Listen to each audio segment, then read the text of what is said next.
So my former employer has a job opening for my old position, which is a certified peer specialist. Now, before I go on and about my warning to people that would be working in that position, let me explain what my views are on certified peer support, at least in Pennsylvania. I do know that in other states like Arizona, and Georgia and things like that, it is actually quite helpful to people. My view on certified peer support, the way I did my job was excellent, okay? And the way at least one other person did their job was excellent. And the way a lot of people do their jobs at another agency uh, that will remain nameless because I don't want to drag that agency in, but it's a peer support only agency, is excellent, okay?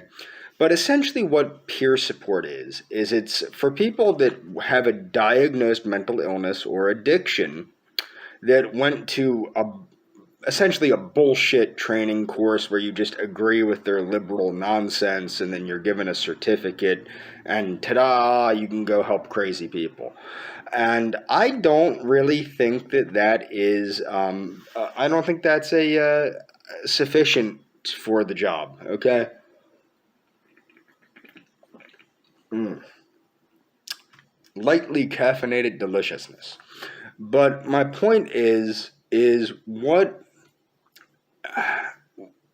what's my view on peer support? I think that it has a lot of potential. One of the reasons I think I did well in peer support is the years that I was a karate instructor, the years that I was a personal trainer, just the education in personal training, and the years in college that I majored in criminal justice, and I had so many psych classes, crisis intervention classes, etc.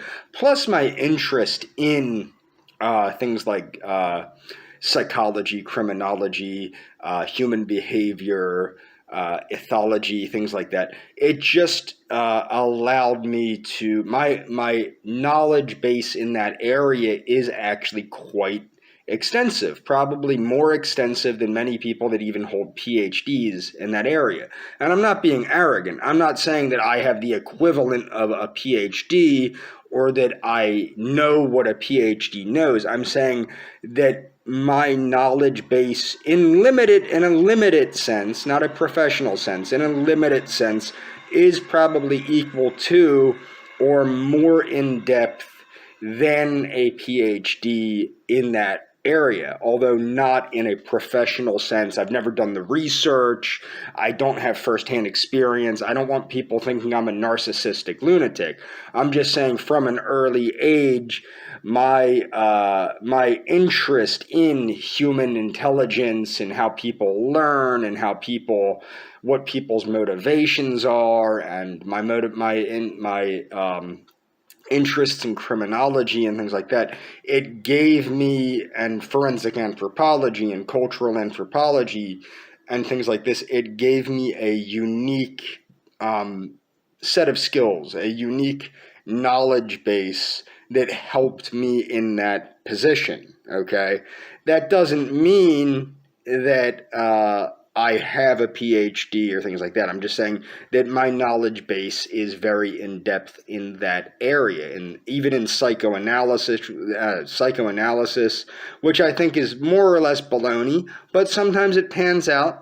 Sometimes ideas like inferiority complexes, I think the inferiority complex, the Adlerian inferiority complex, is very, very true in many ways, not all the time, but in many ways, because I think you have to take into consideration, it's kind of like classical conditioning. Classical conditioning is a thing, but when you have to take into consideration that nature matters, and you have to take into consideration the concepts of Konrad Lorenz, and that behavior is basically is in you, and it is released by the environmental releasers. Instead of stressors, they're releasers of these innate behaviors, which is why you can beat two dogs and the one dog will snap at you and the other one will cower if you raise your hand.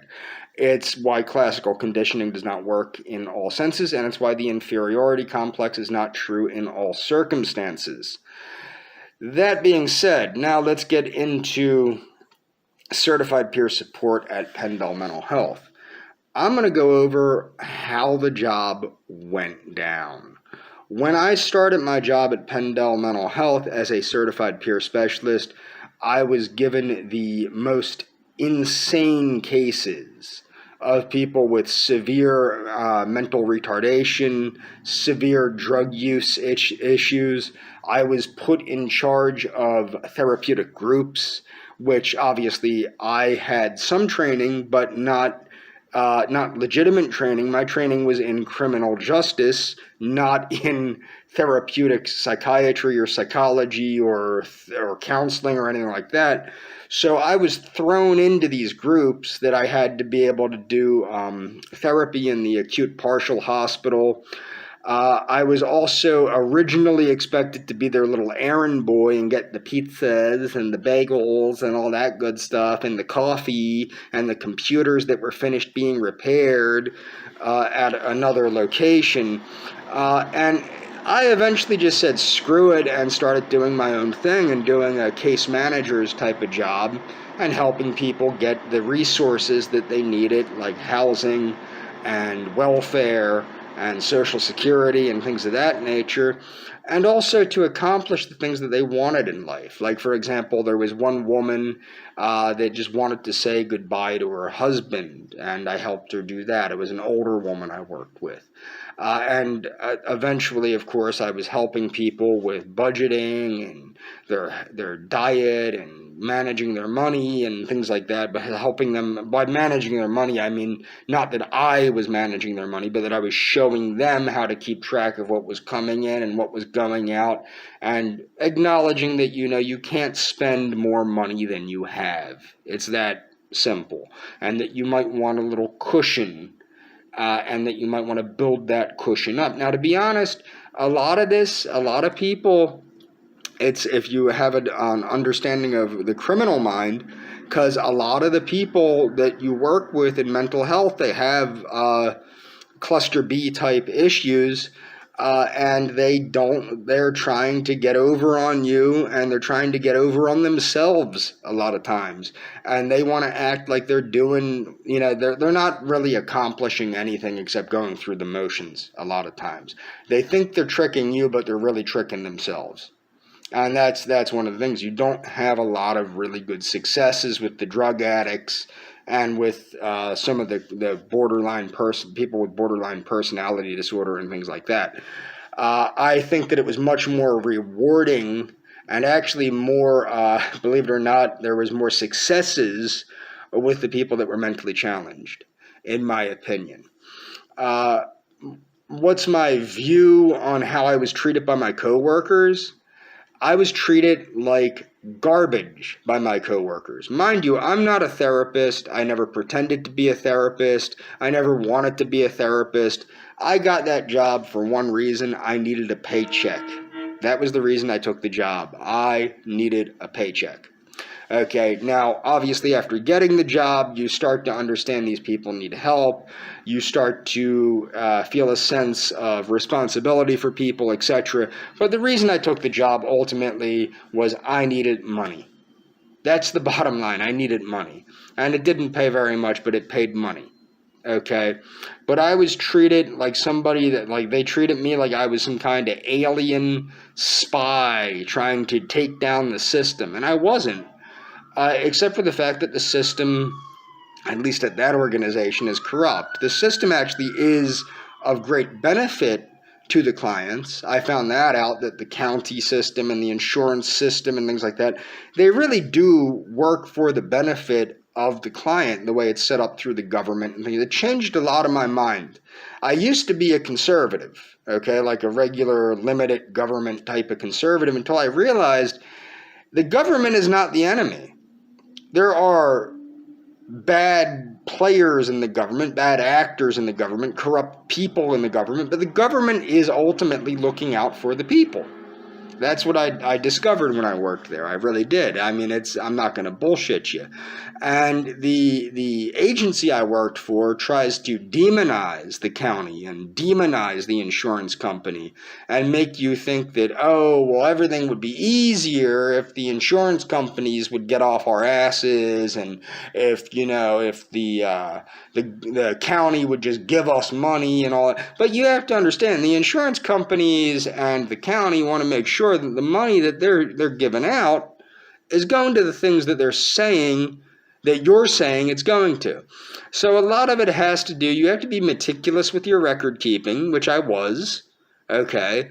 But the fact of the matter is, a lot of the people that work there don't like that. They they just want to do anything they want to do. A lot of the people, what I noticed is a lot of people were very jealous of me because I didn't have fear of people that were severely mentally deranged, because I just didn't. As many people know from way back when I made videos way back when, I have spent time in inpatient facilities, so people that are severely mentally deranged, they don't scare me. And the fact of the matter is, being a martial artist and having studied criminal justice, really anybody, regardless of whether they're severely mentally deranged or not, poses a real threat to you. I mean, there's a potential for anyone to be a real legit threat to you. It doesn't have to be the lunatic with schizophrenia. It could be the lunatic that doesn't have schizophrenia. Okay? You don't know what people's motivations are.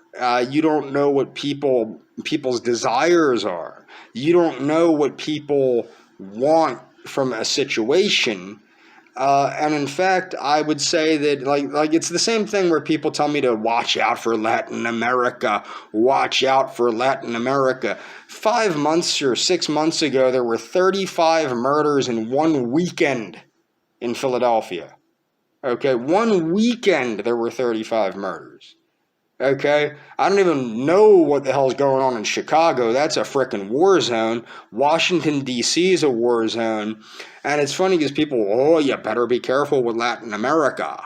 And it's like, do you know anything about these urban environments near where I live? Or even where I live, the crap that goes on? Come on now.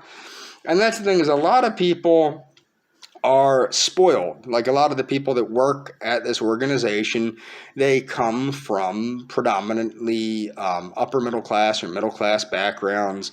They're not used to dealing with the type of people like the clients there. And most peer support people, peer specialist people, are coming from that lower class of people. You're probably coming, if you're thinking about working there, you're probably coming from the lower class, the class that they look down on. And there was a couple reasons I was looked down on by my coworkers there. Another reason why was I was productive. And I think that scared them, that I was so productive and that I was so proactive. And what they were looking for was somebody to just go, da da da da da da da da da da da. I'm gonna do what the therapist tells me to do. And in my job description, it actually told me that my job was to help my peer or client achieve their desires. You know, my job was not to do what the therapist wanted. My job was not to get the client to do what the therapist wanted them to do. My job was to help them do what they wanted to do. So I got a lot of harassment from some of the therapists that they just wanted me to help them follow up with their clients doing what they wanted them to do, whether it was get a job. And this is the thing. One of the problems that you see there is a lot of the therapists are jealous of people that are on government assistance. And they think everybody needs a job. Everybody needs a job. Everybody needs a job. Everybody needs a job. Well, the fact of the matter is not everybody can work. And they don't understand that because they have not experienced the things that you may have experienced, which is why you're a peer specialist, if that's what you're planning on doing. That's the whole deal there, that they don't grasp that because they've never lived that. Like for me, I was homeless for 4 years. None of them were homeless for a day. Probably none of them have even gone camping for a day, been outside a day, let alone in freezing cold weather, getting hypothermia. You know what I mean? So when you're working with people that have had similar experiences to you and you understand where they're coming from, and your job is to coordinate services between the therapist, the psychiatrist, the case manager, and yourself, uh, the therapist, the psychiatrist, and the case manager, they might not get where the client is coming from, and you do, and they take a sort of they take it personally. They take it personally that they wasted all this money on school and they can't grasp things that you can grasp simply because you lived it. Okay? And that's where the problem comes in. Ultimately, my view, I mean, one of the red flags for me when I was hired was when my kooky supervisor, the one that I made a video about, she told me that, well, peer support is really just a holistic practice. You start throwing around the holistic word, go to hell. That's a bunch of horse shit. I don't like anything. Oh, it's holistic. It's holistic and acupuncture and hippy dippy dippy dippy dippy dippy dippy da. Nah. When you start hearing words like holistic being thrown out there, that means horse shit. Okay? And that was a red flag for me upon being hired. I just needed a job though. And that was one of the things is they didn't really have the program down from what I've heard. They never really got the program together. It's kind of a fly by the seat of their pants operation, but that's not true just for peer support. That's true for every single aspect of that place, whether it's the psychiatry or the psychology or the counseling, the therapy, whatever. I mean, everything just kind of goes by the minute there. It's take it one day at a time. That's how they plan the operations of that place. Take it one day at a time. Not even take it hour to hour. And some of the situations that I got myself into there, there was a very out of control male client, a young male client that had cornered one of the therapists. And because I'm me, there's not many men that work in mental health, and you'll find that out.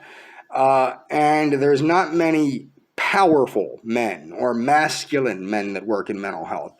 So there was one time one of our therapists got cornered in her office, and she didn't have, like they have panic buttons under some of the desks. She didn't have a panic button under the desk.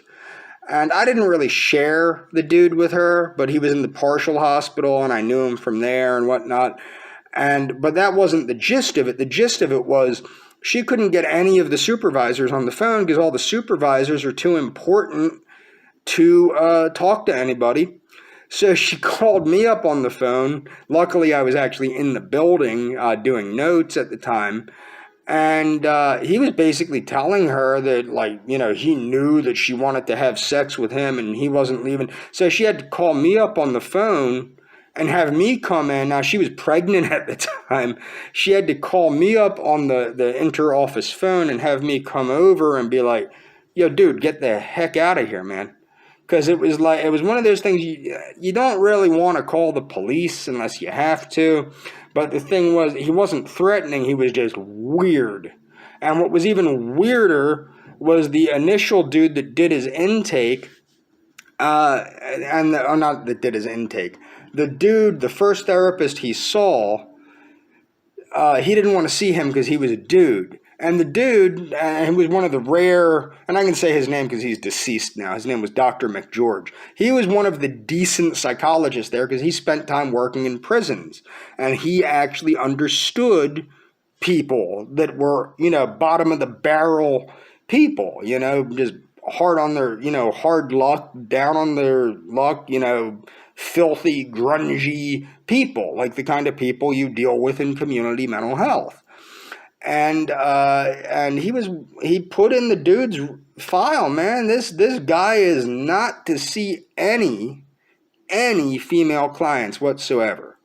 And because like everything was sexual oriented, and he wanted, like, he was out of whack with reality, and he was very sexually oriented and wanted sex badly with women, and he demanded to see a female therapist.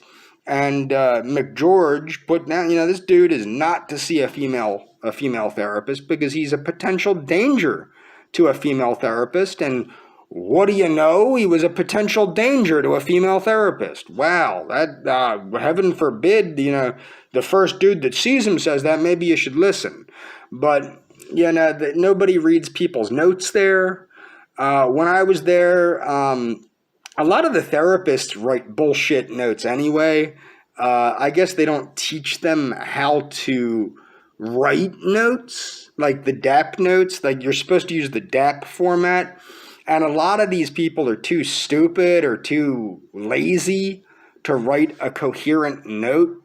And so a lot of people either don't read notes. I mean, McGeorge's notes were decent, but a lot of these people they didn't take the time to read people's notes and read the warnings. And then if you did put warnings in the notes, you were accused of being accusatory of your clients.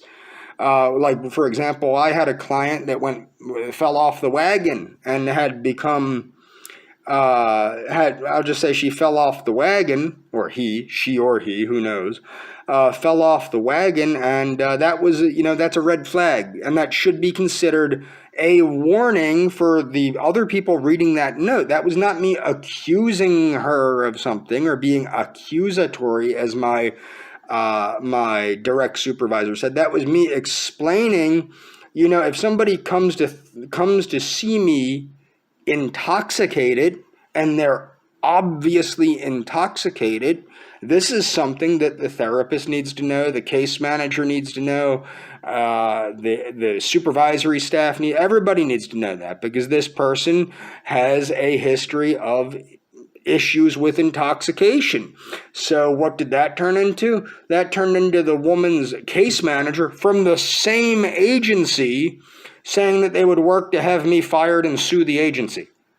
I mean, like, the lunacy of this place. And that's what I'm warning you. If you are somebody going for a job as a peer specialist or any position at Penndel Mental Health, be aware that the place operates like an insane asylum. And I don't mean that in the sense that it's a mental health clinic. I mean that in the sense that it's as though the inmates are running the asylum, as the saying goes. Or as Donald Trump would say, it's bedlam. It's bedlam.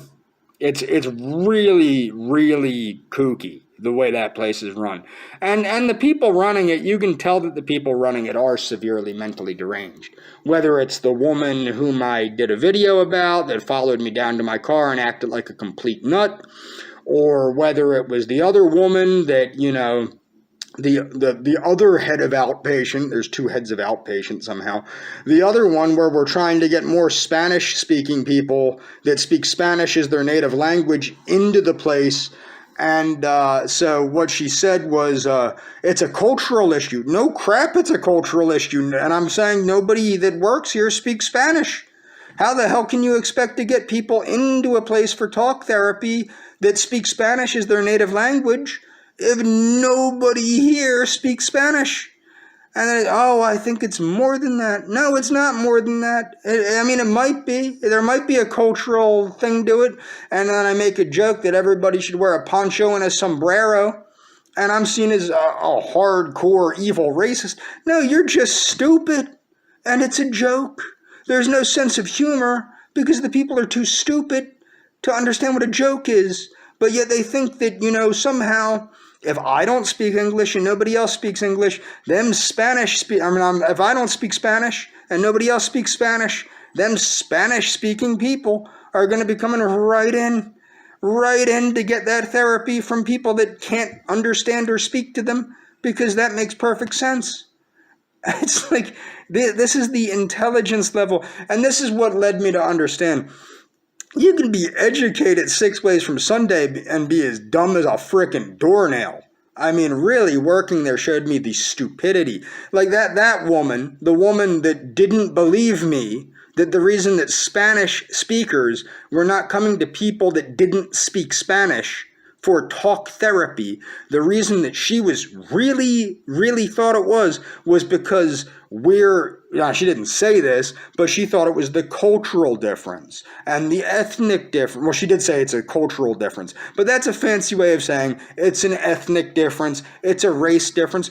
No, that's a ridiculous presumption to make. It might be true, that might be true, but first and foremost, you should have to speak the language of the people you're trying to bring in. It's like, okay, well, why aren't there any native Korean speakers or native Japanese speakers or native German speakers or native Swahili speakers or anybody else seeking therapy from this place? It's not because we don't have enough Koreans, Swahilians, or whatever else there. It's because nobody speaks these damn languages and nobody can understand what they're saying. Okay, that's the reason. There's nothing more to it. But no, to this woman's distorted, liberal, kooky, blue-haired, pink-haired, green-haired mind, she thought there was this major cultural issue. No, you're just an idiot. You're just a friggin' idiot. That's what it boils down to. Okay? So my point is, my warning to anybody going there that wants a job in peer support. Wait, this is the best part. The woman that initially interviewed me, and I'm sure she's not there anymore, but I'll just say her name, Arlene Gordon, okay, was the human resources person that interviewed me. She flat out told me, this was what she asked me flat out. She goes, "We know that you didn't follow your treatment protocols when you received therapy from here. How do I know you won't encourage your clients to not follow their treatment protocols?" Okay? Now, this is the accusatory language that you get from these people. Okay? Now, number one, this person from Human Resources would have had to review my mental health record to get that. I had no contact with this woman before then. You dig what I'm saying? I had no contact with this woman. This is a woman in Human Resources, not a therapist, not a psychiatrist. She's a glorified paper pusher in a completely different building than where you receive therapy. Okay? So the only way she would have any ability to know that would be if she reviewed my mental health record. The same mental health record that my supervisor, whom I made that video about, said that she had, showed me she had it, and said she would use it to destroy my life if I turned on the agency. So this is the stuff that you have to be aware that you're up against if you're planning on working there, especially if you're a former recipient of care from this place. They will do anything to tear you down. They will do anything to belittle you. And it's not just you. That's the one thing I can say. They are equal opportunity destroyers of people. It doesn't matter if you're a therapist, a case manager, a peer specialist, a secretary.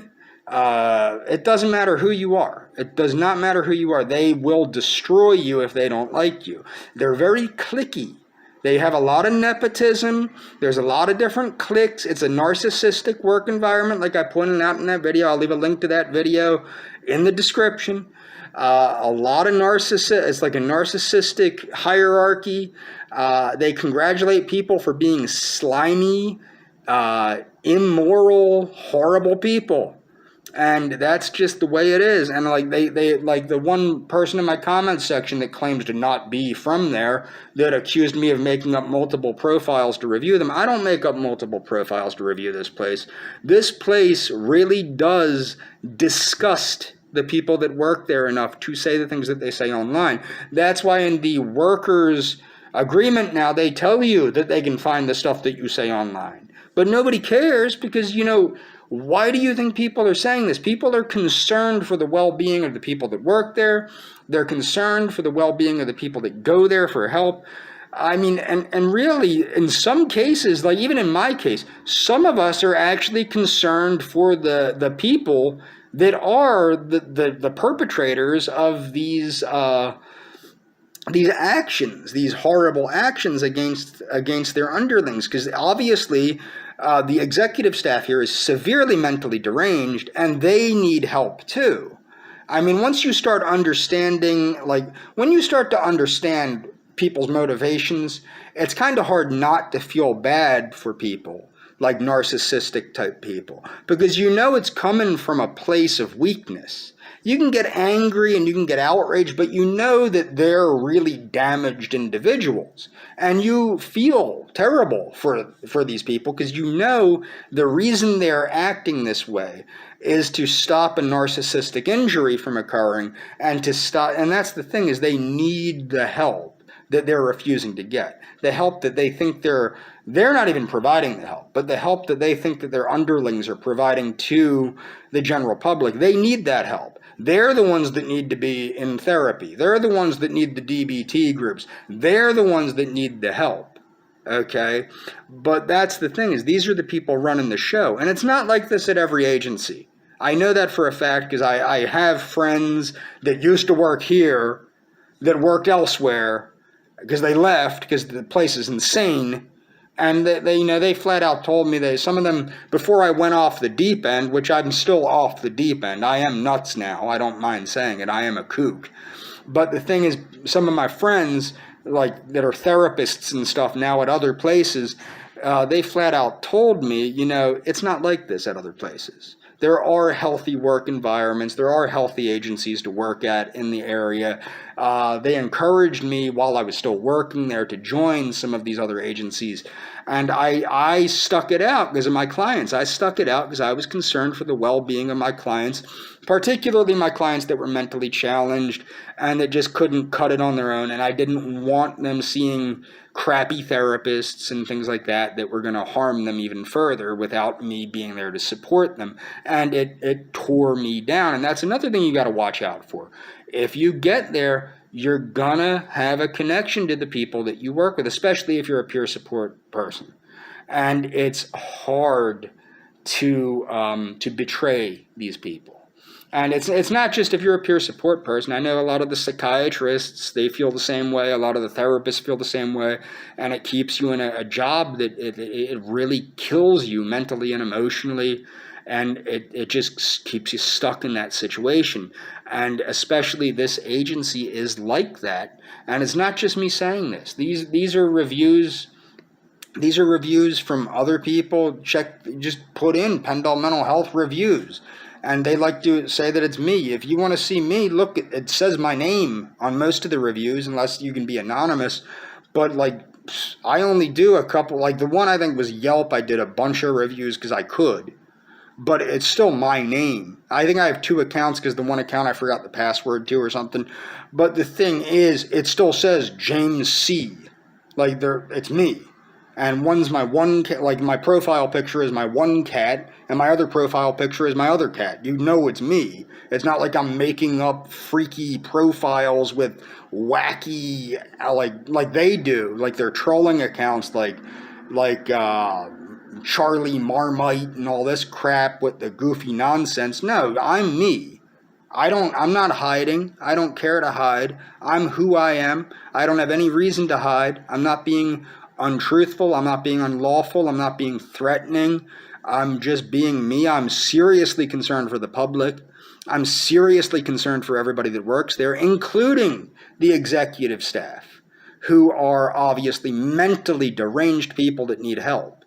And that's all for this video. Check the links in the description.